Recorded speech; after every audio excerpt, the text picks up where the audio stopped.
Student में लेके आया हूँ क्वेश्चन नंबर 24 है सीबीएसई सेंट्रल पेपर का। इस क्वेश्चन में क्या दिया है, हम सारे क्वेश्चन को पढ़ने की कोशिश करते हैं। A horse, a cow and a goat are tied. एक हॉर्स, काउ, गॉड आप जानते हैं, ये बंधे हुए हैं each by rope of length 14 centimetre. तीनों को एक रस्सी के साथ से बांधा गया, अलग अलग रस्सी है तीनों के लिए, ठीक है। उस रस्सी की जो लेंथ है 14 सेंटीमीटर है, रॉप मींस रस्सी हो गया। At the corners A B C respectively, ठीक है। अभी कॉर्नर्स क्या है, एक ग्रासी ट्रायंगुलर फील्ड है, एक खेत का मैदान है, घास के खेत का मैदान है, जो कि जिसका शेप जो है ट्रायंगुलर फील्ड के फॉर्म में है, और उसकी भी साइड देखती है 35, 40 एंड 50 मीटर। तो आपको जो फाइंड करना है, find the area of the grass that can be grazed by them. इसका मतलब उन तीनों ने जो है कितनी घास जो है चली खाई, उसका एरिया आपको फाइंड आउट करना है। अब देखिए, आपको क्वेश्चन को कोरिलेट करना होगा कि ये क्वेश्चन जो है किस चैप्टर का होगा।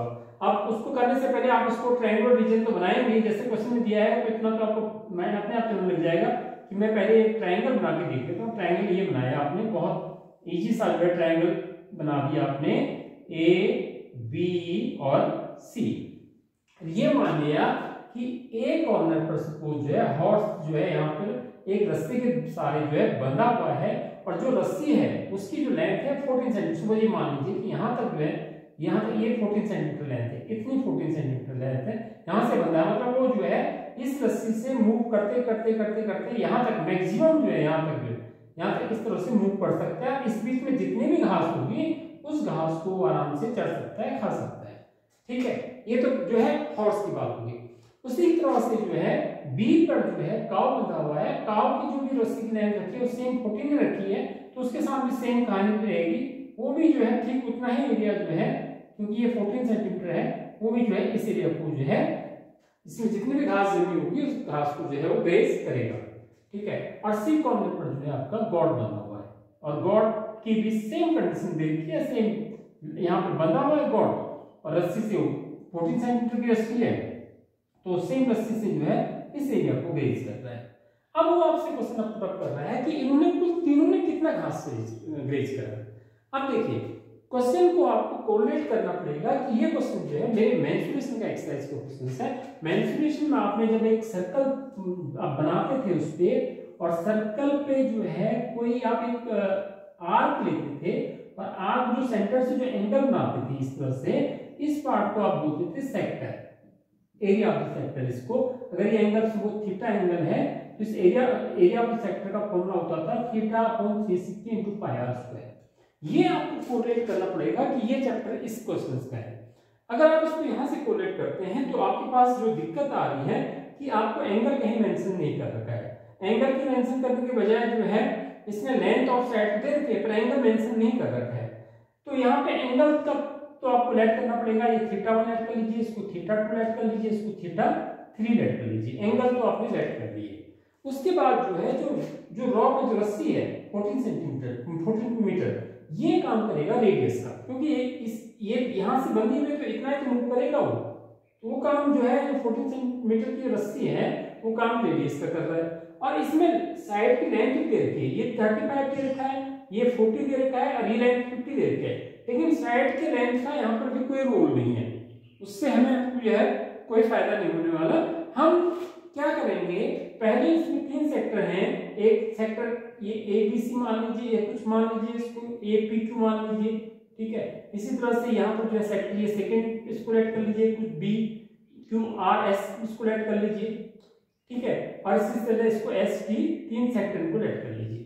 अब सिंपल सा फॉर्मूला लगा दिए, एरिया ऑफ सेक्टर, मैं area of first sector, area of first sector formula लगा दिया आपने, जो मैंने लिखा है थीटा अपॉन 360। थीटा तो इसमें है नहीं, तो थीटा 1 ले लिया अपॉन 360 पाई आर की जो लेना है, ये रेडियस जो काम कर रहा है 14, ठीक है।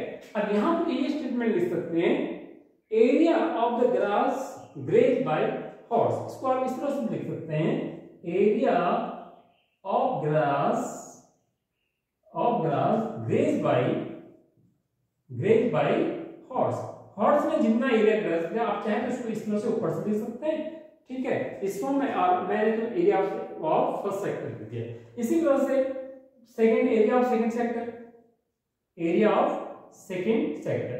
सेकंड सेक्टर में भी कहीं कोई प्रॉब्लम नहीं है, उसका रेडियस सेम है, बस एंगल उसका चेंज है, तो एंगल जो है इसमें थीटा 2 लग माना हुआ है, और जो कि हमें दिया हुआ भी नहीं है, पर हमने जो है फॉर्मूला लगाया पाई इंटू आर स्क्वायर 14 का स्क्वायर लगा दिया। इसी तरह से एरिया ऑफ, यहाँ पे आप देख सकते हैं एरिया ऑफ ग्रास देश बाय दूसरा नंबर जो काव का, तो काव लिख दीजिए यहाँ पे। और अब मैं लिख रहा हूँ एरिया ऑफ थर्ड सेक्टर। अब थर्ड सेक्टर का एरिया क्या होगा, उसमें भी एंगल का चेंज है, थीटा 3/360, ये एंगल जो है इसका थीटा 3 है, 360 इंटू पाई इंटू 14 का स्क्वायर। और आपको निकालना है find the area of grass that can be grazed by them. इन तीनों ने जो एरिया ग्रेज करा उसका एरिया निकालना है, मतलब आपको टोटल एरिया निकालना है। तो टोटल एरिया यहाँ पे जो है टोटल एरिया जो आ जाएगा, आप क्या करिए total area of grass that graze by them, वो तीनों को ऐड कर दीजिए, इन तीनों को ऐड कर दीजिए। इन तीनों को ऐड करेंगे तो थीटा 1/360, ठीक है, इंटू पाई इंटू 14 स्क्वायर, फिर सेकंड को भी ऐड कर दिए थीटा 2/360 पाई इंटू 14 स्क्वायर, और तीसरा भी ऐड कर दीजिए थीटा 3/360 पाई इंटू 14 का स्क्वायर, ठीक है। अब आप इसमें क्या देखेंगे कि थीटा 1, थीटा 2, थीटा 3 की तो वैल्यूज आपको दी नहीं है, उसके बाद जिससे मल्टीप्लाई है पाई इंटू 14 स्क्वायर अपॉन 360, ये तीनों में ही है, तो ये तीनों को आप क्या कर लीजिए, बाहर कॉमन ले लीजिए। कहने का मतलब है पाई इंटू 14 का स्क्वायर अपॉन 360, तो तीनों आ गया बाहर। और इस पहले के साथ क्या था थीटा 1, दूसरे के साथ क्या था थीटा 2, और तीसरे के साथ क्या था थीटा 3। अब यहाँ पे आपका प्रेजेंस जो ये कहते हैं ना, एकदम से माइंड में क्लिक करना चाहिए कि theta 1 plus theta 2 plus theta 3, ये इस ट्रायंगल एबीसी के तीनों एंगल हैं, angle A plus angle B angle plus C. Angles sum property लगा के इसकी वैल्यू जो है अपने आप के दिमाग में क्लिक कर जाना चाहिए, इसकी वैल्यू हम 180 लिख सकते हैं, क्योंकि तीनों एंगल का सम जो है ट्रायंगल में जो है 180 होता है। अगर ये आपने क्लिक कर दिया तो आपका क्वेश्चन बन गया। इसी तरह के जो question pi into 14 square into 360 into यहाँ पे आप 180 कर दीजिए। अब इसमें जो है पाई की वैल्यू 22/7 रख दीजिए, यहाँ पे पाई की वैल्यू में 22/7 रख रहा हूँ, 14 स्क्वायर 14 इंटू 14 कर रहा हूँ, और ये 360 कर रहा हूँ, ये 180 कर रहा हूँ। 180 2 जा इसको काट दीजिए, 360 2 7 जा 14 काट दीजिए, 7 से ये 7 कट जाएगा, तो यहाँ पे 22 इंटू 14 आ जाएगा। इनको मल्टीप्लाई 14 2 जा 28 28 और 2308 मीटर स्क्वायर, यूनिट को जाए एरिया पूछा है तो मीटर स्क्वायर की। इस तरह से total area grazed by them, ये इसका आंसर आ गया। अगर वीडियो पसंद आई है तो वीडियो को सब्सक्राइब करिए, लाइक करिए, और कमेंट में जरूर लिखिए, और मेरी नेक्स्ट वीडियो का इंतजार करिए। वीडियो देखने के लिए आपका बहुत बहुत धन्यवाद।